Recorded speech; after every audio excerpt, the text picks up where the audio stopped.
And I'm back. I'm gonna bang another one out before I'm losing the sunlight. And this is the first time I can say in a long time it's been quiet without the neighbors being loud and shit in the garage, loud and all that other crazy stuff. And if you're here for the first time, if you're here and you always come when I put up a video on your notifications, I thank you for tuning in and with me and watching what I have to say and enjoying my videos or liking or whatever. I love each and every one of my subscribers. I've noticed that I have subscribers all the way in the Netherlands. So wherever you are, internationally, in the States or whatever, thank you for even just viewing my video. Thank you for being so faithful and loyal to my channel, my epic boomers or newcomers or whoever. You're a part of the fam and I love you guys tremendously. Just know that. I'm gonna do another story time about this time I got robbed. So I've been living in this place where I've been living at for 7 years. Before I moved in here, I lived in LA on the east side. Not a good look, y'all. But my thing is, you live where you can live until you can do better. So that's pretty much what the situation was, okay? I was living there until I could do better. And the east side mentality of ghetto trifling and ratchet behavior, it went up several notches. We talking about over 100, okay? Just screaming in the alley 3 o'clock in the morning. Hey, motherfucker, what you doing? That kind of shit was going on. I lived in a duplex, so me and my neighbor shared a gate. We have 2 different entrances, right? And he was letting all kind of crazy crackheads and drunks come and live with his ass, which got nothing to do with me. He's nice, that's his house, whatever. And they ran a bookie joint, so the gate was click-clacking all day and all night, running them numbers and getting that money. A lot of older people, some young, but some of them, like, would say hi to me, was game makers. He allowed to stay there. He allowed his drunk lady to stay there along with her 2 sons. And I'm like, damn, it's only one thing. We used to be sitting, you know what I'm saying, or sleeping on the porch. Now you done let her move in here. She gonna ask you for her sons. People take an inch and make a mile out of it, just asking too much and taking advantage. So I noticed that sometimes I would try to come out my door. Guess why I can't? Because they got chairs in front of my goddamn door. There's beer. There's weed here. I don't want nobody to associate me with no damn game makers. I don't mind saying hi to people, but keep that bullshit over there with them. And my thing is the stupid criminal mentality that people have. If you say something to them, you the problem. How am I the problem? This is my house where I pay bills at while y'all loitering and shit. Just disrespectful. I got so fucking tired of that. So I started working graveyard. Okay, the first time in my life I worked graveyard, and I lived by myself. So I remember me and I don't even know her name anymore. We used to be cool.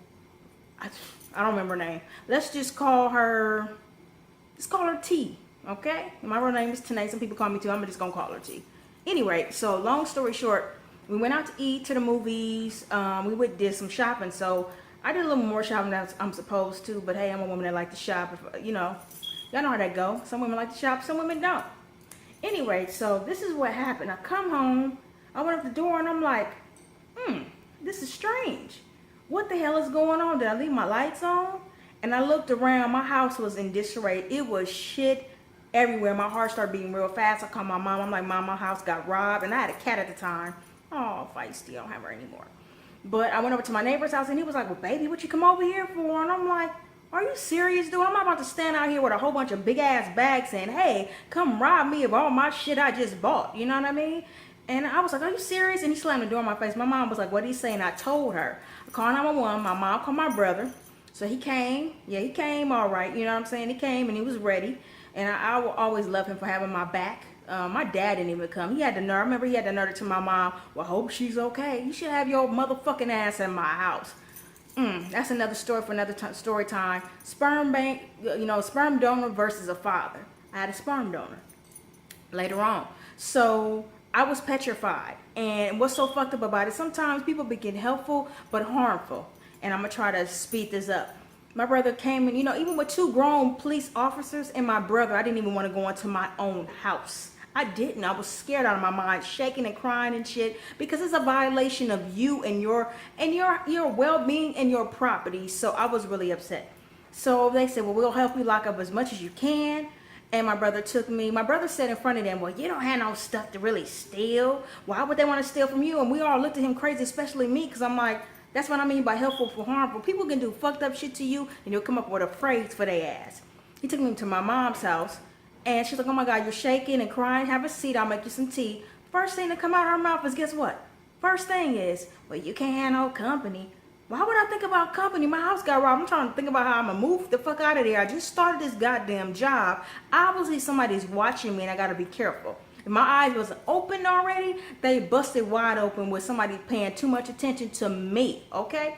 So I went back over there. The officers came. They only got partial prints. My back doors were on the floor, y'all.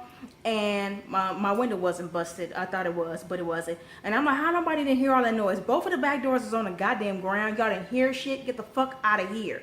So nothing really happened. And I had people coming up to me that never spoke to me. And I've been living in this place for years. Oh, we didn't know you lived there. When people say ignorant, dumbass shit like that, trying to be funny, why? Because I'm not like, rah, rah, rah, and all ghetto and ratchet and out of line. And making noise like, hey, see me, woo, I'm here. I don't do that. I live my life and I come in my house. So to wrap it up pretty much, I was just really upset with my mom's and hurt, but used to the bullshit, helpful but harmful. Because that's the last thing on my mind. And I knew who did it because there's one lady that kept asking me for money every day. She was like, well, I hope you don't think my kids did it. And at the time I was also in school at ICDC college. So I was like, you know what? I'm not worried about anything. I said, no, I didn't think you did it. And I gave her the side eye like, yeah, bitch, you just told on yourself. And you got a house full of goddamn gangbangers as kids. And you constantly asking me for money every fucking day. So you know what that told me? That told me a lot, y'all. Not only did you do it, but you just told on yourself. Thank you. I said, you know what? I ain't worried about it because now I got my gun permit. They can come back in here if they want to. I'll light their ass up. That's exactly what I told her. And then this one guy who was a teenager, never, you know what I'm saying, never spoke to me. And I kept asking my mom, did I leave some shoes over there? Because I went back home, was scared. I used to have lights on and whatever else, but I couldn't stay over there. That situation was driving me crazy. So I remember this dude was like, hey, how you doing? I said, hey, how you doing? I like your shoes. What the fuck? This dude, y'all, had on my shoes, and they wasn't rocking shit like that. I had some 4-Force Nikes that was suede in the front, halfway to the Nike side, and royal blue.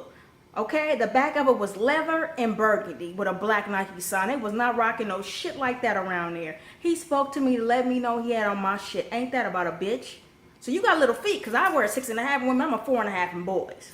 So that's my story. I just basically, it took me over. It took over my mind and it had me really messed up for a long time. I just started doing things different. You know, bringing backpacks if I go shopping, taking a cab, hurry up and get in the house, having on every light for a while. It consumed me and I prayed about it and I said, you know what? I'm not going to let this consume me anymore. I'm doing my best I can. I'm going to hurry up and get the fuck out of here. And that's what I did. And the sun is gone, people. Fuck, I hate when that happens. Anyway, let me get up. I'm on my couch, y'all. See, give me a second here. Oops. Sorry about that. The sun had left. Yeah, that's outside there. Outside of my house. But I'm sorry. The sun has left. And at least I rocked out 2 videos. But just be careful with what you do, how you do. You never know who's watching you. And that's what I learned from that. I started doing things differently. And just trying to make sure that I am safe.